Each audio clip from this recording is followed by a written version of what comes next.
Something truly remarkable happened in the Senate last night. It was sort of late in the day, so for those who missed it, here's a little recap. Late yesterday afternoon, the Majority Leader handed us a hastily crafted bill and then asked if we could pass it before anybody had seen it. Apparently, someone on the other side realized they had no good explanation for why they hadn't prevented the delays we've seen at airports across the country this week, so they threw together a bill in a feeble attempt to cover for it. It's really pretty embarrassing. It actually proposes to replace the president's sequester cuts with what's known around here as OCO. I know this isn't something that will be familiar to most viewers, so let me borrow an explanation provided by Senator Joe Lieberman in a letter he signed with Dr. Coburn just last year. Here's what Senator Lieberman said about OCO. The funds allocated for OCO, or war savings, are not real, and every member of Congress knows this. The funds specified for overseas contingency operations in future budgets are mere estimates of what our nation's wars cost may be in the future. And since it's likely that future OCO costs will be significantly less than the placeholders in the Congressional Budget Office estimates, it is the height of fiscal irresponsibility to treat the difference between assumed and actual OCO costs as a savings to be spent on other programs. Let me read that last part again. It is the height of fiscal irresponsibility to treat the difference between the assumed and actual OCO costs as a savings to be spent on other programs.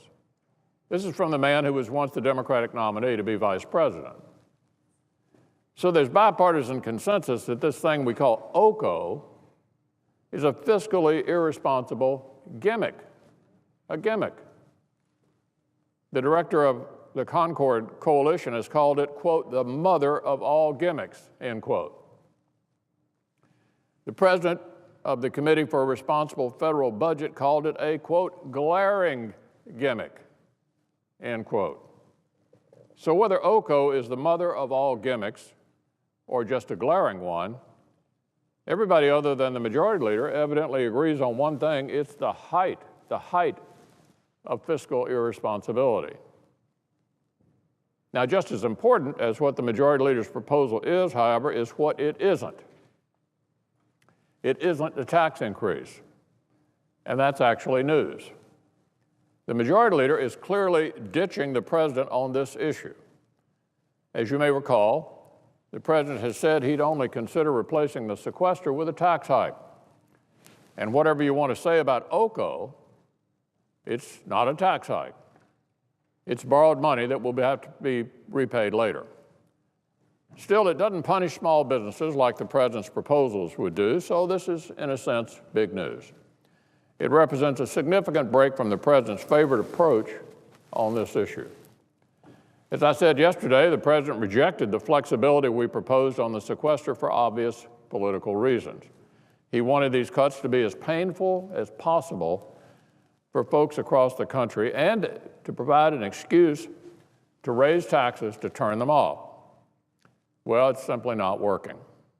Even his own party is starting to abandon him on this issue.